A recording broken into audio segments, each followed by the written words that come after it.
हमारे बीच में ये प्रॉब्लम है, ये कैंसर है, ये बीमारी है। और ये बीमारी पनपती कहाँ से है? ये जो हमारे अंदर कीड़ा है खिलाफत को वापस लाने का, ये है असल बीमारी। और हमारी जो दूसरी बीमारी है वो है विक्टिमहुड मेंटालिटी, जो हर रोज़ टीवी पर आकर, सोशल मीडिया पर, यूट्यूब पर, व्हाट्सएप पर जो ये विक्टिमहुड मेंटालिटी हमारे जहनों में भरी जाती है, यही है फसाद की जड़। और हम शर्माते क्यों हैं इस चीज़ को बोलने के लिए? अब आपने सही बात कही है। आप कहीं देखें ऐसे टेररिस्ट को सीरिया में, कभी आपने देखा कि कोई राज मल्होत्रा या राजू मल्होत्रा नाम का आदमी पकड़ा गया? कभी आपने ये देखा कि यूक्रेन में जो है कोई जॉन विक नाम का आदमी ऑस्ट्रेलिया से आके लड़ रहा है? आपको कहीं ये नज़र नहीं आएगा। अनफॉर्चुनेटली हम जनरलाइजेशन तो नहीं करेंगे, अक्सर मुसलमान अच्छी तबीयत के होते हैं, मगर ये प्रॉब्लम हमारे बीच में है और फिक्स हमको ही करना पड़ेगा। कोई बाहर से आके कोई फिक्स करने वाला नहीं है। सिख कम्युनिटी में भी खालिस्तानियों का प्रॉब्लम था, तो सिख रेजिमेंट इंडियन आर्मी में है जिन्होंने अपने ही बिरादरी के खिलाफ बंदूक उठाई है। मगर आप बताइए, बंदूक तो दूर के बाद हम हमारी बिरादरी के खिलाफ जबान तक नहीं खोलते हैं। उन्होंने एक वॉर मॉन्गरिंग माहौल किया हुआ है, हिंदुत्व का जो स्लोगन है वो उसको लेकर चल रहे हैं। और मैं अक्सर ये कहता हूं कि हम एक छोटा मुल्क हैं, हिंदुस्तान के निस्बत जोग्राफिया में भी छोटे हैं, आबादी में भी छोटे हैं, रकबे में भी छोटे हैं और इकोनॉमी में भी हम छोटे हैं।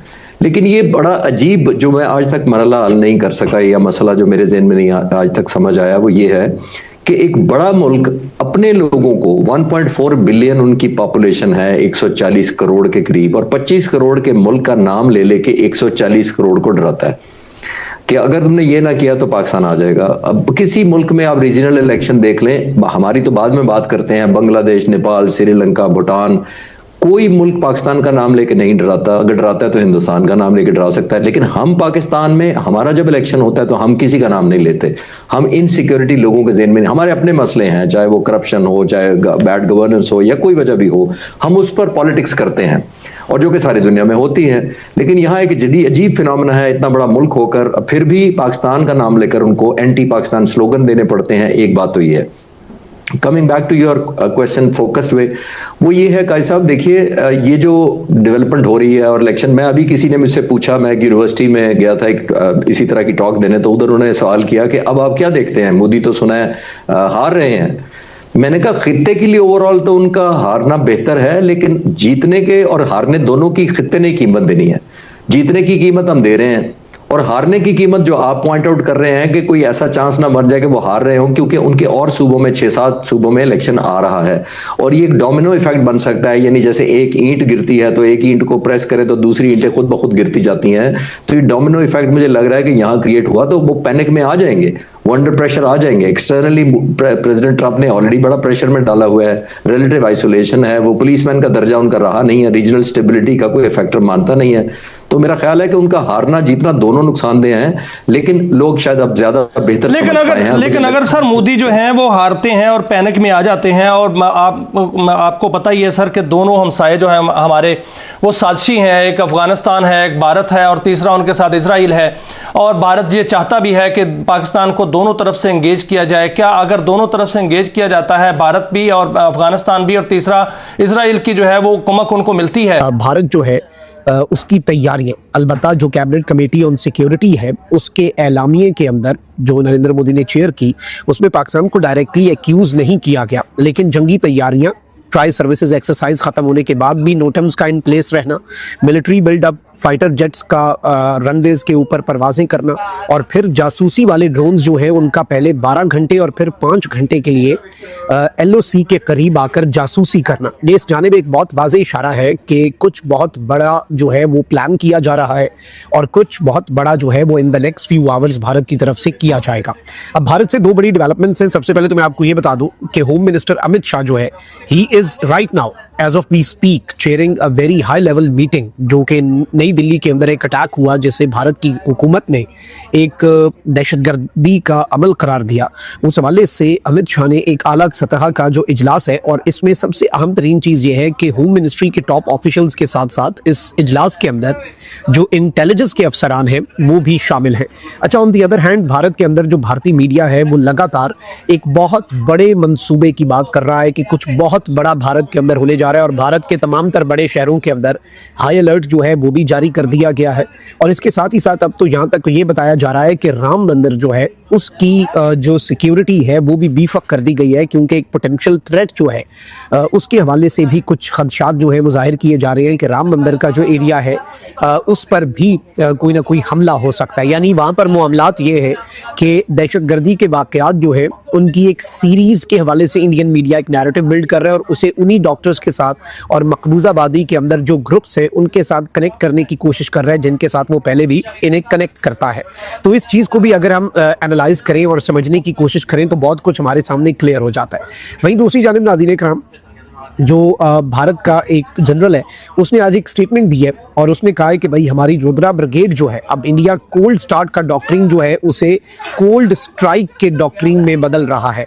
यानी हमारी जो जंग के अंदर तैयारी है और जो जंग के अंदर फौज का जवाब होगा, इंडिया ने बहुत बड़े लेवल पर कुछ ऑपरेशनल तब्दीलियां करके ये मैसेज दे दिया है कि वो इस मरतबा जंग जो है वो बहुत ही मुख्तलिफ अंदाज में लड़ने जा रहा है और जंग जो है उसका जो दायरा कार होगा, जंग का जो तरीक़ा कार होगा वो भी मुख्तलिफ होगा। खबर यह है कि अमरीकी जंगी तैयारे जो हैं और बमबार जंगी तैयारे पाजी वो इंडिया पहुंच गए हैं और किसी बड़े हमले की तैयारी का इंदिया दिया जा रहा है।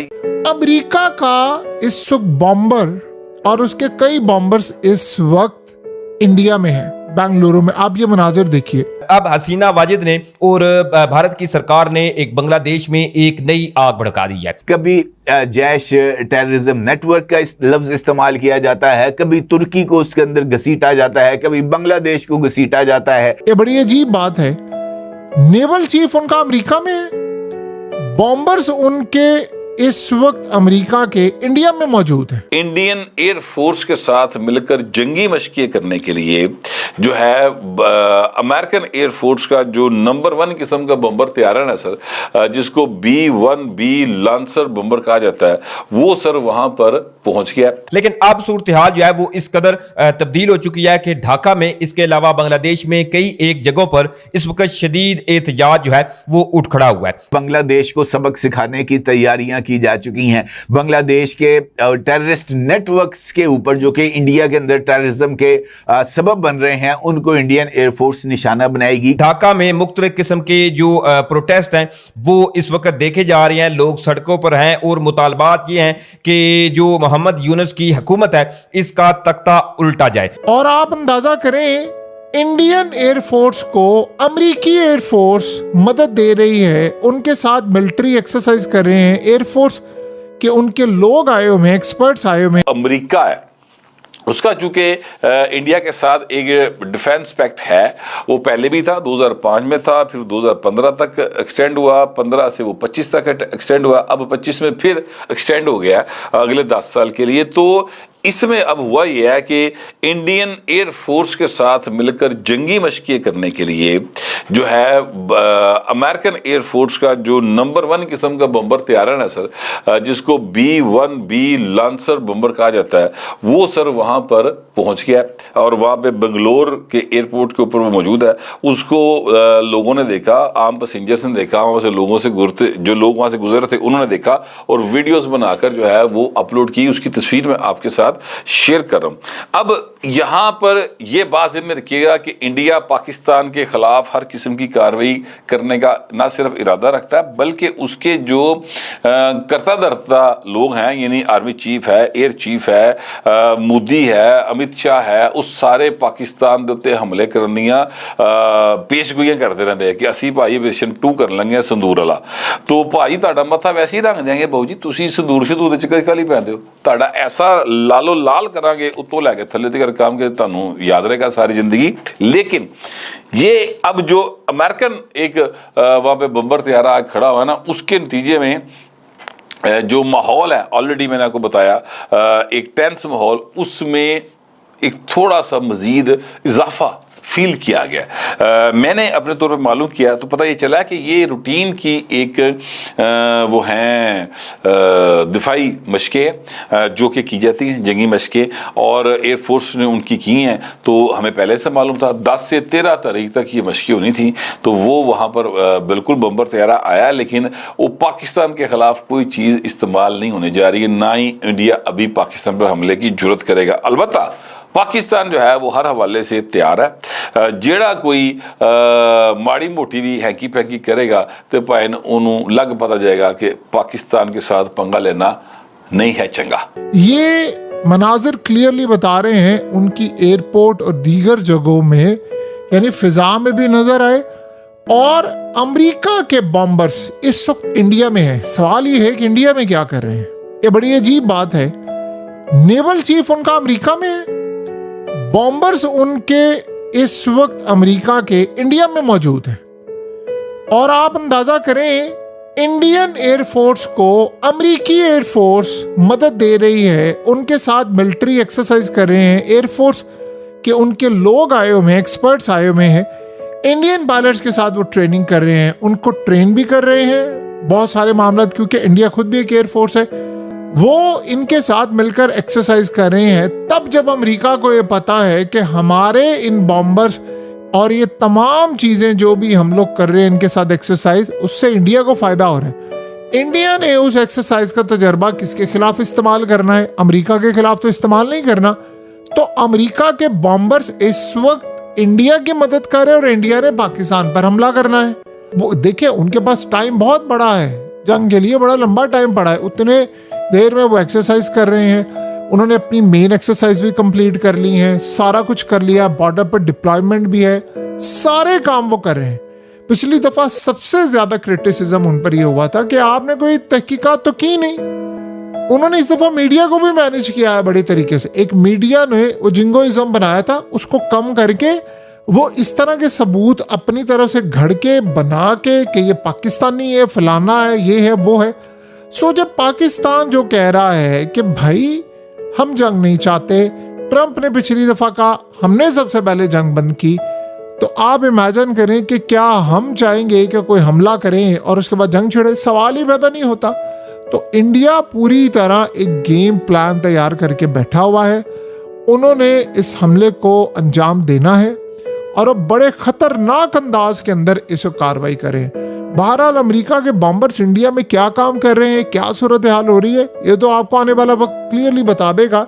ये जब एक्सरसाइज के बाद मिलिट्री लड़ाई में कूदेंगे तो मामला क्या होगा। इस दफा एक और भी बात ज़हन में रखिएगा, ये जो अचानक से आपको खामोशी सी नजर आई है, यानी इंडिया का पहले स्टैंड था बिल्कुल, उन्होंने अचानक पाकिस्तान पर उनके ऑफिशियल इल्जाम लगाते थे।